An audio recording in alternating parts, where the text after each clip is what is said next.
La grâce et la paix de notre Seigneur Jésus-Christ soient avec vous. Amen. Gloire à Dieu. Avez-vous encore de l'énergie? Amen. Gloire à Dieu, gloire à Dieu. Donc, dans un premier temps, écoutez, je glorifie, sincèrement, je glorifie le Seigneur que l'Église Promesse de Vie célèbre 15 ans d'existence quand même. Ce n'est pas un jour, ce n'est pas une minute, ce n'est pas une semaine, mais 15 ans d'existence. Bien entendu, ces 15 ans d'existence, c'est une église qui est centrée sur la personne de Jésus. Donc, une église qui est centrée sur la personne de Jésus, eh bien, c'est une église qui est marquée. Dites marquée. C'est une église qui est marquée par la fidélité de Dieu. Aïe, aïe, aïe. Pouvez-vous dire fidélité de Dieu? Encore une fois, fidélité de Dieu. Donc, c'est une église qui est marquée par la fidélité de Dieu. C'est une église qui est marquée, bien entendu, par la croissance spirituelle. C'est une église également qui est marquée par l'impact des vies respectives. Donc, on doit dire gloire à Dieu pour cela et que cette œuvre continue de porter du fruit. Amen. De porter du fruit pour la gloire de notre Seigneur Jésus-Christ. Je tiens aussi à remercier le Seigneur pour son choix de me choisir comme étant votre prédicateur de circonstances ce soir. Donc, je suis très honoré. Je glorifie le Seigneur pour cela. Et je salue également le couple pastoral Fleurville ainsi que ses collaborateurs, que le Seigneur continue à déverser sa force. Sa force, parce que vous avez 15 ans, nous venions de fêter 7 ans. Donc 7 ans, c'est le chiffre de la raison. Donc nous sommes encore des enfants, mais vous avez quand même 15 ans. Et implanter une église à Montréal, mes chers amis, c'est un combat spirituel. C'est extrêmement difficile. Nous sommes dans une société sécularisée, une société qui a rejeté Dieu. Donc, implanter une église, mes chers amis, faire 15 ans, ça relève d'un miracle. Donc, gloire à Dieu pour cela. Et je transmets également les salutations de mon épouse, ma meilleure amie, à savoir Cynthia Louis-Saint Gaspard. Elle n'a pas pu être des nôtres. Elle devait rester avec les enfants parce que, bon, c'est comme ça, Surtout, on a une petite fille de 3 ans. Elle a pris de mon côté. Donc, veuillez prier pour elle. Son nom, c'est Sarah Jane. Elle est très tannante, donc on ne pouvait pas l'amener ce soir. Donc, quand elle va être plus vieille, bon, on va l'amener. Et bien entendu, mon église également, Église La Mission, vous salue. Et je salue quelques membres de mon assemblée ici présents. Gloire à Dieu. Êtes-vous prêts pour la parole de Dieu? Amen. Notre Dieu est, comment? Fidèle, mais incomparable. Incomparable. Vous savez, nous vivons, comme je l'ai dit d'entrée de jeu, dans un monde qui a rejeté Dieu. Mais c'est un monde qui recherche Dieu, mais à travers autre chose. Donc, bien entendu, c'est un monde où tout se compare. Vous n'avez qu'à voir ce qui se passe sur les réseaux sociaux, dans les médias. Donc, nous sommes dans un monde où tout se compare. Nous sommes dans un monde où tout se mesure aussi. Nous sommes dans un monde où tout s'évalue. Et il est une réalité qui échappe à toute équation humaine, à toute échelle de grandeur, à toute analogie. Ce soir, je vais vous dire quelque chose qui vient de mon cœur, de mon esprit. Je viens proclamer au nom de Jésus, haut et fort sur cette chair, une vérité qui transforme nos vies, une vérité qui transforme nos mentalités, une vérité qui va réorienter notre vie. Notre Dieu est incomparable. Notre Dieu est incomparable. Lorsque vous pensez à notre Dieu est incomparable, qui est comme l'Éternel notre Dieu, sincèrement? Qui est comme l'Éternel notre Dieu? Qui peut égaler sa majesté? Qui peut égaler sa bonté? Qui peut égaler sa fidélité? Posez-vous cette question, mes chers amis, ce soir. Posez cette question à votre âme. Posez cette question à votre esprit. Posez cette question à votre âme troublée. Posez cette question à votre cœur brisé. Posez cette question à votre esprit assoiffé. Qui est comme notre Dieu? Écoutez la réponse du ciel. Il n'y a personne comme notre Dieu. Il n'y a personne comme notre Dieu. Pour les besoins de la cause, je vais lire pour vous le psaume 113 au complet. Mais bien entendu, ma prédication va se concentrer sur le verset 5. Donc, tournez avec moi dans psaume 113. Je ne sais pas si vous avez coutume de vous mettre debout lors de la lecture de la parole. Si la santé vous le permet, bien entendu, veuillez vous mettre debout. Toutefois, si vous avez un enfant, vous n'êtes pas obligé, on comprend cela. Néanmoins, si la santé vous le permet, par respect pour la parole de Dieu, nous allons nous mettre debout. Psaume 113. Louez l'Éternel, serviteur de l'Éternel. Louez le nom de l'Éternel. Que le nom de l'Éternel soit béni, dès maintenant et à jamais.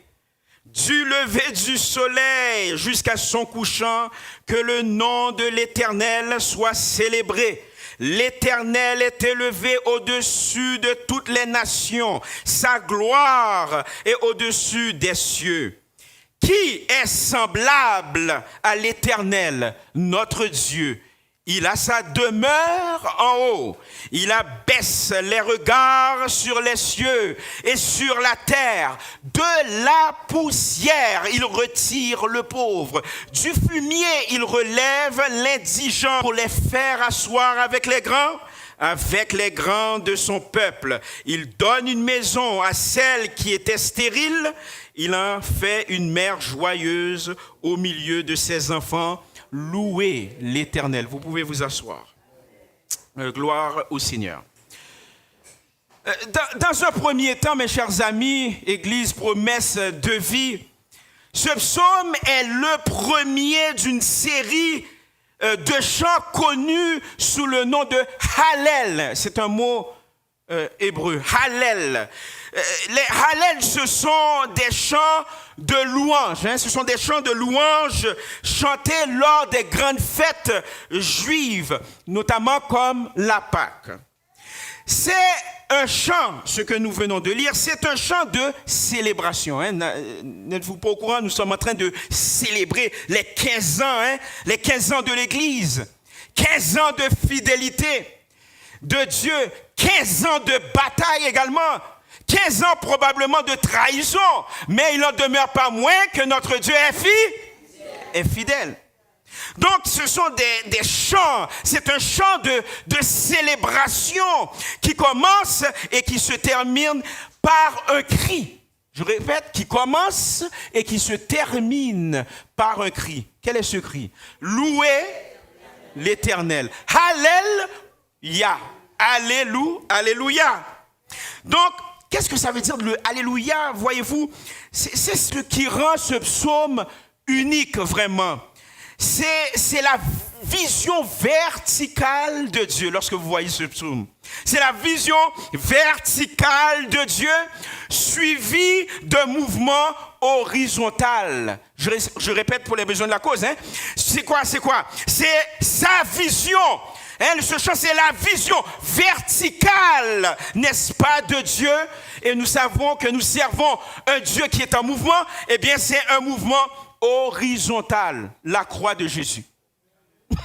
La croix de Jésus. Eh bien, Dieu est élevé au-dessus de tout. Et pourtant, malgré que Dieu est élevé au-dessus de tout, nous venons de le lire, Malgré cela, eh bien, nous voyons un Dieu humble, un Dieu qui se penche vers les hommes, un Dieu qui se penche vers nos âmes, un Dieu qui se penche, n'est-ce pas, vers nos enfants, un Dieu qui se penche vers les femmes. Le Dieu qui est au-dessus de tout, eh bien, il prend la peine, n'est-ce pas, de se pencher vers toi. Tu as une raison de dire Alléluia pour cela. Nous venons de constater aussi que son trône est céleste. Mais malgré que son trône est céleste, nous servons un Dieu qui a un cœur. Son cœur vise le terrestre. Aïe, aïe, aïe, le Seigneur, n'est-ce pas? Son trône est dans le céleste, mais son cœur vise le terrestre. Et c'est là que, comment dirais-je, que réside son incomparable grandeur. Voilà pourquoi je peux proclamer haut et fort que notre Dieu était incomparable. Analysez les autres religions, les pseudo-dieux. Ces dieux sont inaccessibles. Ces dieux sont inaccessibles. Il faut faire des choses pour leur plaire. Il faut faire des chemins de croix pour avoir l'attention de ces dieux, de ces pseudo-dieux. Mais le Dieu de la Bible, à savoir l'Éternel des armées, il a pris la forme d'un serviteur, à savoir Jésus-Christ, pour venir vers nous. C'est lui qui a pris l'initiative de venir vers nous. Donc nous n'avons plus besoin, n'est-ce pas, de chercher l'attention de Dieu. Dieu a prêté son attention à nous. Il est venu nous chercher parce qu'il fut un temps, notre relation fut brisée à cause de nos ancêtres qui ont péché contre lui. Mais qui pouvait rétablir cette relation puisque nous étions séparés de lui? Il a fallu un homme, à savoir Jésus-Christ, ayant l'Esprit de Dieu, n'est-ce pas, pour venir nous chercher. Ainsi donc, notre Dieu est incomparable. Et je dirais même plus qu'il est accessible. Oh, tu dois dire, notre Dieu est incomparable. Les pseudo-dieux ne vont pas rejoindre l'humain, mais notre Dieu est venu nous rejoindre. Amen. Notre Dieu est incomparable. Il est incomparable dans sa majesté. Je vais relire pour vous. On peut poser les versets 4 et 5. L'Éternel est élevé au-dessus de toutes les nations. Sa gloire est au-dessus des cieux. Qui est semblable à l'Éternel, notre Dieu? Il a sa demeure en haut. Dieu est incomparable dans sa majesté. Notre Dieu n'est pas simplement élevé. Notre Dieu n'est pas simplement élevé. Il est transcendant. Il est au-dessus de toute création. Il est au-delà de toute imagination humaine. Il n'est pas un Dieu local. Aïe, aïe, aïe. Il n'est pas un Dieu local. Il n'est pas non plus un Dieu régional. Il n'est pas un Dieu culturel. Il n'est pas le produit de la pensée humaine comme les gens le disent. Non, non, non. Il est à l'origine de tout. Point barre. Il est à l'origine de tout. C'est dire qu'aucune intelligence artificielle, aucune philosophie, aucune sagesse humaine, aucun chef d'État ne peut saisir ou encadrer Dieu. Parce que notre Dieu est incomparable. Et répète après moi, notre Dieu est incomparable. Ne le répète pas de manière religieuse, mais répète-le réellement. Notre Dieu est incomparable. Il est incomparable.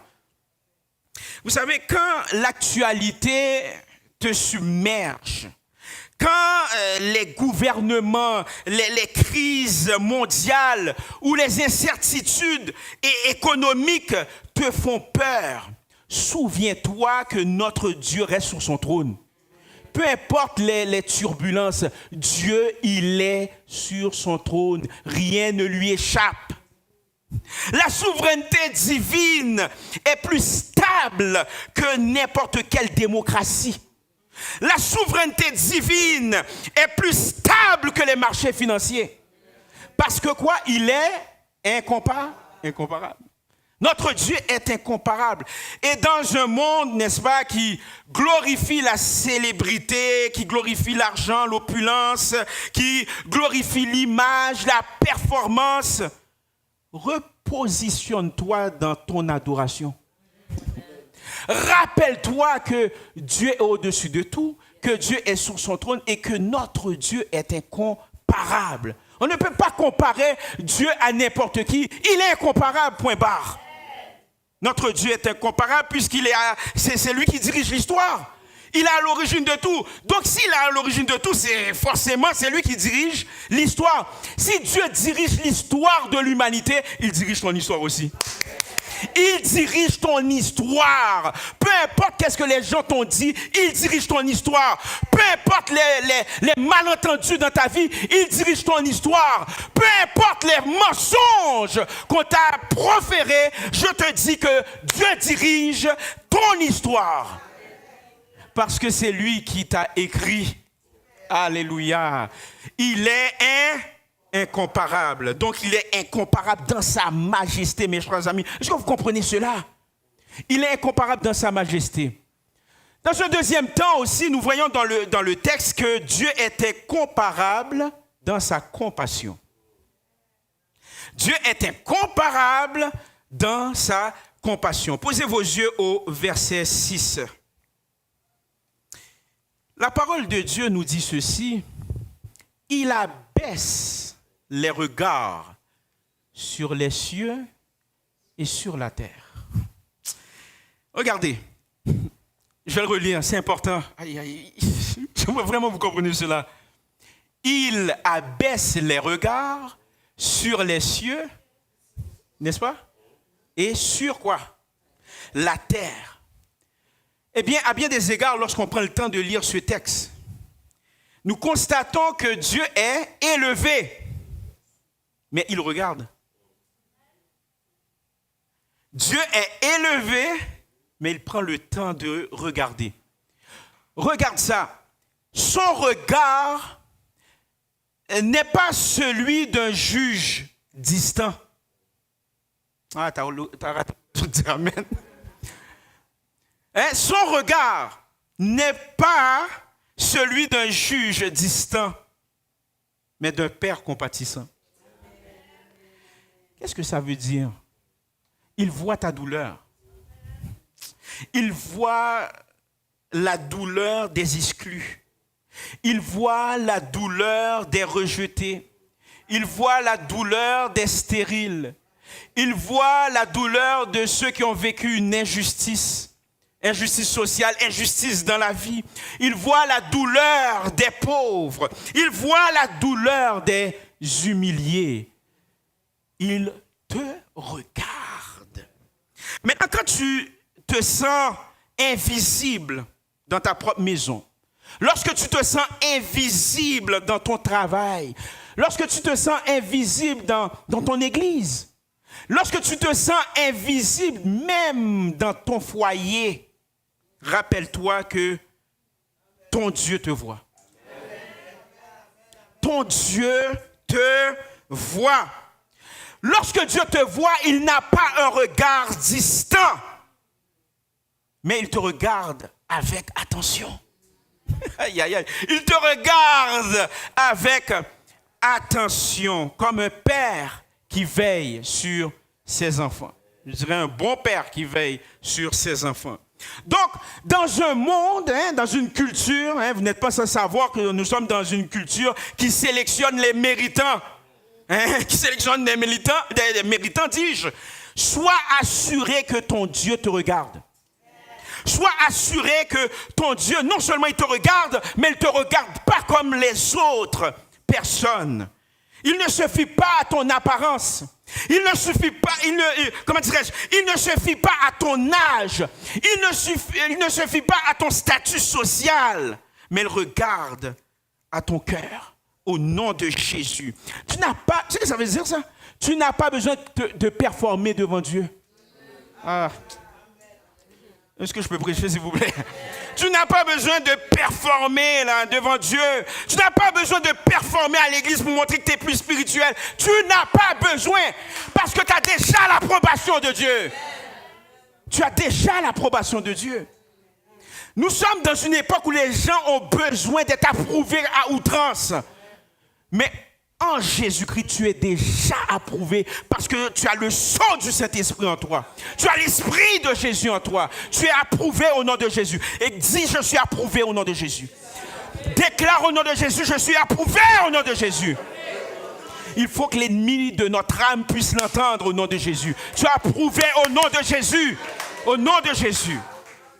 Donc tu n'as pas besoin de performance pour être aimé de ton pasteur. Tu n'as pas besoin de performance pour être aimé dans la société. Tu n'as pas besoin de performance pour être aimé dans ton travail. Car Dieu t'aime déjà parce qu'il est incomparable. Il est incomparable. Dieu était comparable dans sa compassion.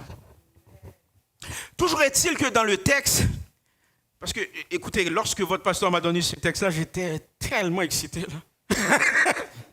Parce qu'on a tellement vécu des affaires, des moments difficiles, des trahisons. Mais malgré cela, j'ai vu la fidélité de Dieu. Amen. Donc, lorsque j'ai reçu ce texte, comme on dit en bon québécois, j'ai capoté. J'ai capoté spirituellement. J'ai dit, ça là, c'est un texte qu'on doit manger dans le nom puissant de Jésus. Toujours est-il que Dieu est incomparable dans ses interventions. Dieu est incomparable dans ses interventions. On ne sert pas un Dieu qui est loin et puis il ne fait rien. Là. Non, il va intervenir dans ta situation. Il va intervenir, n'est-ce pas, dans ta famille. Il va intervenir dans ton emploi. On sert un Dieu incomparable dans ses interventions. Je lis pour vous à partir du verset 7 et 9. De la poussière, il retire le pauvre. Voyez-vous, il y a de l'action. Du fumier, il relève l'indigent pour les faire asseoir avec les grands de son peuple. Il donne une maison à celle qui était stérile. Il en fait une mère joyeuse au milieu de ses enfants. Louez l'Éternel. Encore une fois, louez l'Éternel. Regardez ce que Dieu fait, mes chers amis. Il élève le pauvre. Il relève l'indigent. C'est ça. Non seulement qu'il fait cela, voyez-vous, il intervient. Hein? Il donne une maison à une femme stérile. C'est l'inversion des normes humaines. Je le répète, c'est l'inversion des normes humaines. Il choisit, regardez ça, il choisit les petits pour confondre les grands. Vous allez remarquer comment Dieu élève ceux qui ont été méprisés. Ah, je sais, d'entre vous, il y a des gens qui vous ont méprisé. Vous savez de quoi je parle, mes chers amis? Comment Dieu vous élève devant les gens qui vous ont méprisé. Et certaines fois, ces mêmes personnes vont vous demander pardon. D'autres sont trop gênés de vous demander pardon parce qu'ils voient l'élévation. Ils ont honte. Dieu choisit les petits pour confondre les grands. Parce que Dieu est incomparable. Comme il l'a fait avec Moïse, tiré des eaux. Comme il l'a fait avec David, le berger devenu roi. Hein, n'est-ce pas? Non, il était méprisé avec les petits moutons, etc. Non, Dieu l'a pris. Ou bien pensez à une adolescente dans les Saintes Écritures, Marie, n'est-ce pas? La jeune fille anonyme, mais choisie pour porter quoi? Le Messie. Pour choisir le choisi de Dieu. Messie veut dire ouais, choisi de Dieu. C'est incroyable. Dieu ne se contente pas de compatir. Il agit. Il agit. Donc tu es peut-être dans une saison... Comment je peux dire ça? Où tout semble stérile. Tu te dis, mais ça fait longtemps que je prie pour ce dossier-là, il n'y a rien qui arrive. Que ce soit le mariage, une promotion, problème financier, ça peut être spirituel également, maladie. Probablement que tu es dans une saison où tout semble stérile. Comme je l'ai dit d'entrée de jeu, ça peut être ton travail, ta vie de prière, peu importe. Mais j'aimerais te dire au nom de Jésus-Christ, Dieu est capable de faire surgir la vie où il n'y avait que de la poussière. Il l'a fait. Il a créé l'homme et la femme comme ça. Plutôt l'homme comme ça. Amen.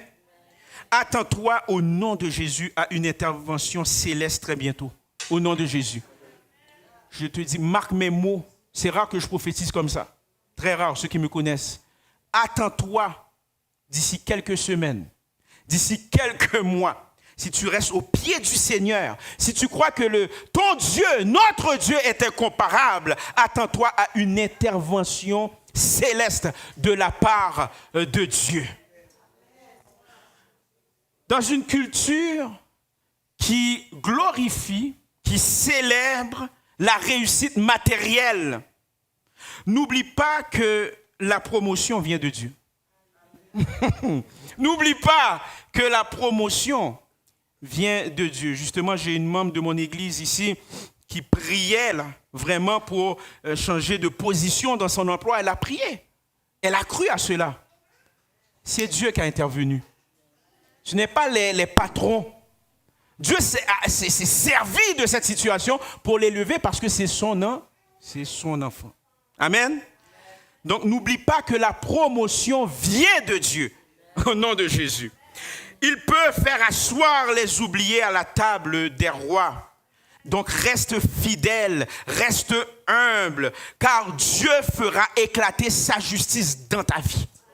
Dieu fera éclater sa justice dans ta vie de tous les jours, dans tes finances, peu importe dans ton emploi, dans ton mariage, peu importe dans ta famille, dans tes amis, dans ton église. Dieu va éclater la justice en son temps parce qu'il est incomparable. Notre Dieu est incomparable. Et finalement, Dieu est incomparable dans son message. Parce que Dieu, il incarne la parole. Aïe, aïe, aïe. Dieu, il incarne la parole. La parole a été faite chair, c'est Jésus-Christ.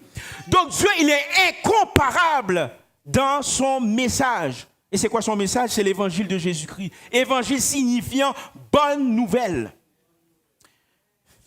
Philippiens, chapitre 2, le verset 8. Philippiens, chapitre 2, le verset 8. Philippiens, chapitre 2, le verset 8. Il s'est humilié lui-même. C'est lui-même. Il est incomparable. C'est lui qui l'a fait. Il s'est humilié lui-même, se rendant obéissant, jusqu'à la mort, même jusqu'à la mort de la croix. Écoutez ça très bien, mes chers amis. Le psaume 113 nous montre un Dieu qui s'abaisse pour relever l'humain. Je répète, parce qu'on l'a lu là. C'est pas moi qui ai inventé ça. Nous l'avions lu. Le psaume 113 nous montre un Dieu, celui qui a créé toutes choses, qui est au-dessus de tout, celui qui transcende les puissances, nous montre un Dieu qui s'abaisse pour relever l'humain. Or, n'est-ce pas là l'essence même de la bonne nouvelle de Jésus-Christ?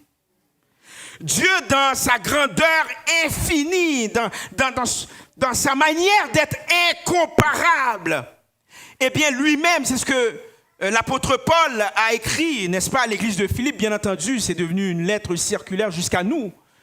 Eh bien, Dieu dans sa grandeur, Dieu dans sa dimension d'être incomparable, a choisi, c'est lui, il a choisi de ne pas rester éloigné de notre condition humaine. Non. Il ne s'est pas contenté de nous regarder là, du haut des cieux. Non, il s'est incarné. Il s'est incarné. Il s'est fait chair. Il a pris la forme d'un être humain. Jésus-Christ. Jésus-Christ est la preuve vivante.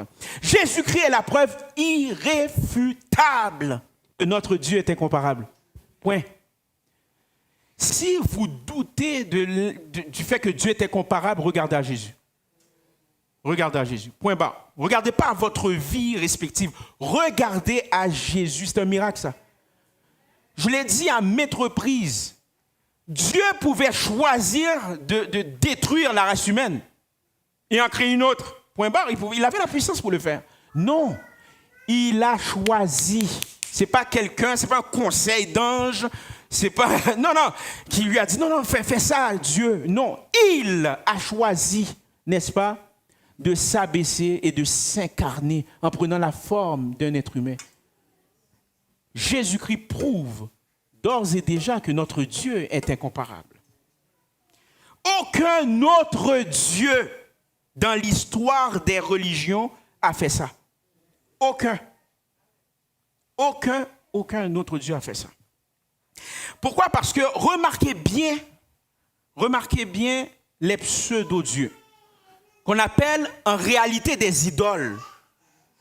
Les idoles, c'est toute chose qui remplace Dieu, qui détourne ton adoration.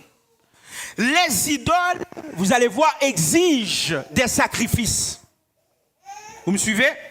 Les idoles exigent des sacrifices. Mais Dieu, le Dieu de la Bible, le Dieu de l'Évangile, se sacrifie lui-même. Il est incomparable, mes chers amis. Il est incomparable. Les autres dieux vous demandent des sacrifices. Le Dieu créateur, celui qui transforme toutes choses, c'est lui qui s'est sacrifié lui-même. Les puissants de ce monde imposent leur domination. On le voit à travers les nouvelles. Vous savez de quoi je parle? Mais le Christ s'est humilié volontairement pour régner avec amour. Il est incomparable. Il est incomparable. En Jésus, Dieu ne fait pas que tendre la main.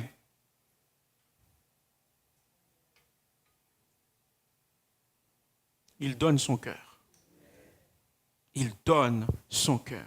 Voilà pourquoi l'apôtre Paul s'écrit dans Romains, je crois que c'était Romains chapitre 8, le verset 32.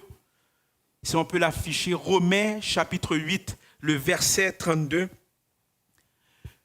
Lui qui n'a point épargné son propre fils, voilà, mais qui l'a livré pour nous tous, comment ne nous donnera-t-il pas aussi toutes choses avec lui?